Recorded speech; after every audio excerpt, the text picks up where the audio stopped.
So, a very good afternoon to everyone. आइए बात करते हैं। हम देख ही रहे हैं कि बुद्धिमान मनुष्यों ने इस पृथ्वी को कैसा बना दिया है, ये संसार कैसा हो गया है। तो मुझे लगता है कहीं पर हमने कोई बेस में प्रॉब्लम हो गई है कि हमें समझने में कि ये जो कॉम्पिटिटिव एग्ज़ाम्स होते हैं या ये सब जो होता है, ये जो आईक्यू हम निकालते हैं जिसे हम इंटेलिजेंट कोशिएंट कहते हैं, ये गलत हो गया है। कहीं पर इसमें कहीं भारी भूल हो गई है कि हमें इंटेलिजेंट और मूर्खों को समझने में अंतर करने के जो हमारी तकनीकें हैं या जो हमारे टेस्ट हैं, ये सब बेकार है, मुझे ऐसा लगने लगा है।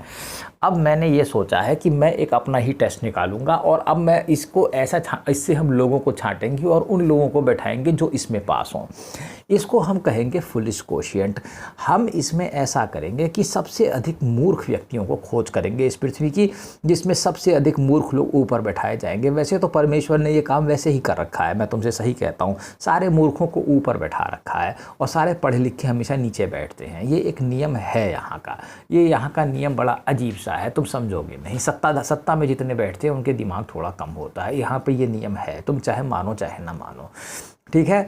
और उसके नीचे जो पढ़े लिखे बिजनेस क्लास या आईआईटी या आईआईएम बड़े बड़े जो संस्थानों से किए हुए ये लोग बैठा करते हैं। अभी ऐसा नियम बनाया गया है तो बनाया गया है, लेकिन बहरहाल हम इसमें नहीं जाएंगे।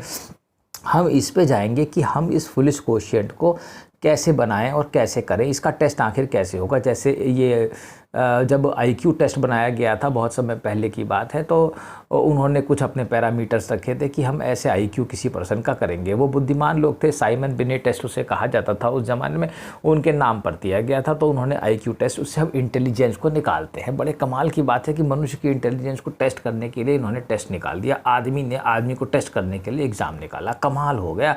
ऐसा कमाल तो बहुत कम देखने को मिलता होगा संसार में। मुझे नहीं लगता कि कोई किसी की इंटेलिजेंस नाप सकता है किसी भी तरीके से। वो एक सबटल चीज़ है। और ये तुम एक फिजिकल टेस्ट, एक टेंजिबल टेस्ट कर रहे हो या कुछ लिखवा रहे हो जो दिख रहा है, जो स्थूल है, वो सूक्ष्म की टेस्टिंग स्थूल से कर रहे हो। पता नहीं कैसे हो तुम, मुझे समझ में ही नहीं आता। ऐसे मूर्खतापूर्ण टेस्ट कभी हो सकते हैं क्या? ऐसा कभी संभव है कि किसी सूक्ष्म चीज़ को कोई स्थूल चीज़ समझ ले? ये असंभव है। मैं तुमसे कहता हूँ सूक्ष्म ही सूक्ष्म को समझ सकता है, सबटल से सबटल को जाना जा सकता है और कोई चारा नहीं।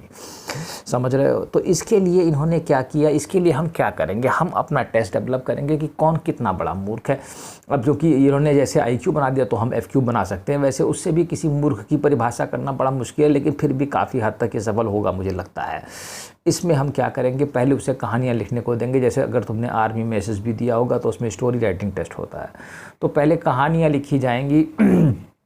कहानियों में 3-4 कहानी लिखने को, इमेजिनेशन के आधार पर सबसे बड़ी मूर्ख कल्पना जो कर पाए, हम उस महामूर्ख की कहानी को नंबर 1 इनाम देंगे। जो जितनी बड़ी कल्पना कर पाएगा, जो जिसमें मूर्खता की पराकाष्ठा हो, जो कभी संभव ही ना हो, जो तुम्हें लगता हो यह असंभव है, या उसे किस तरीके से लिखा गया, उस आदमी ने लिखा और उसके कितने स्टेप से वो हो गया, वो गुजरा, उसने कहाँ कहाँ तक सोचा, ये देखा जाएगा। वो 4-5 कहानियाँ उसे लिखवाई जाएंगी। उसके बाद इस टेस्ट में सिचुएशन रिएक्शन टेस्ट होगा। जैसे जिसे एसआरटी कहते हैं कि किसी परिस्थिति में वो कैसे डील करेगा, वो देखना चाहिए। इसमें ये देखा जाएगा कि वो कितने मूर्खतापूर्ण तरीके से उस किसी परिस्थिति से डील कर रहा है, कितनी इमेजिनेशन है उसकी, कहाँ कहाँ तक वो जा पाता है। और फिर तीसरे में हम उसका एप्टीट्यूड टेस्ट ले लेंगे। उसे कहेंगे कि व्हाट कम्स नेक्स्ट, और इस प्रकार का एक रीजनिंग भरा टेस्ट उसका लिया जाएगा। वो क्या बनाता है, उसमें ऑप्शन नहीं होगा, उसमें उसे खुद बनाना होगा और क्रिएट करना होगा क्या इसके आगे ये होगा। तो इन 3 टेस्टों की सहायता से, स्टोरी राइटिंग, एसआरटी और एक एप्टीट्यूड टेस्ट की मदद से हम ये निकालेंगे, हम इस फुलिश कोशिएंट को डेवलप करेंगे। और उसके बाद जो सबसे बड़ा मूर्ख होगा, जिसकी अद्भुत कल्पना होगी, हम उसको ऊपर राजा बैठा देंगे। वो हमारा राजा होगा या वो हमारा नेता होगा या वो हमारी आईएएस होगा, हम ये कहेंगे। ठीक है, तुम्हें उम्मीद है कि समझ में आ गया होगा फुलिश कोशिएंट कैसे निकाला जाएगा और हमें मूर्खों की ज़रूरत क्यों है। अब मैं तुम्हें समझाता हूँ, सुनो ध्यान से। जो आदमी इतनी कल्पनाएं कर सकता है वो मूर्ख नहीं होगा, तुम समझ रहे हो। जो इस टेस्ट को निकालेगा वो बुद्धिमान मनुष्य होगा, क्योंकि हमारे पास कल्पना शक्ति की ही तो कमी है। तुम समझे नहीं अभी तक मेरी बात। हमारे पास क्रिएटिविटी और कल्पना, सोचना, विचारना, यही तो सारा खेल है। पर तुम समझते हो कि वो बेवकूफ़ है। वो नहीं, जो इतनी कल्पनाएं कर सके, जो कुछ नया सोच सके। तुम आउट ऑफ द बॉक्स पता नहीं क्या क्या बकते रहते हो। Think out of the box कुछ नहीं है। बॉक्स के बाहर तुम सोच ही नहीं सकते। बॉक्स बड़ा खतरनाक है, उस डिब्बे में तुम बंद हो। तुम उस बॉक्स से बाहर सोचने वाला वो प्राणी इस टेस्ट से हम निकालेंगे, और उसके बाद वो जो सोचेगा, क्योंकि हमें सिर्फ सोच से मतलब है, हमें इससे मतलब नहीं है वो आदमी क्या करता है। हमारे टेस्टों में, एग्ज़ामों में यही सिस्टम बंद पड़ा हुआ है, क्योंकि हम पता नहीं कौन सा टेस्ट लेते हैं।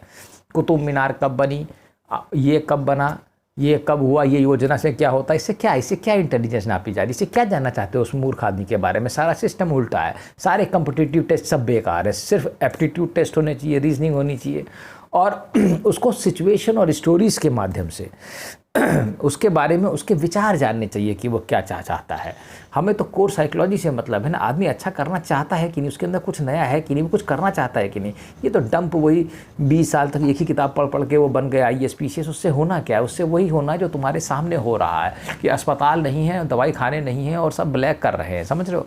इसलिए मैं तुमसे कहता हूँ कि इस फुलिश कोशिएंट, इस टेस्ट को डेवलप करके ऐसे लोग जो इमेजिनेशन अच्छा रखेंगे, उनके पास अच्छा दिमाग होगा और उनके हृदय साफ होंगे, वो तुम्हारे लिए अच्छा काम करेंगे। मैं तुमसे कहता हूँ बनस्पति ये बुद्धिमान लोगों के, ठीक है। तो मुझे उम्मीद है कुछ सालों में सिर्फ मूर्ख राज करे, ये बुद्धिमानों ने तो हमारी पृथ्वी को कबाड़ा कर दिया है।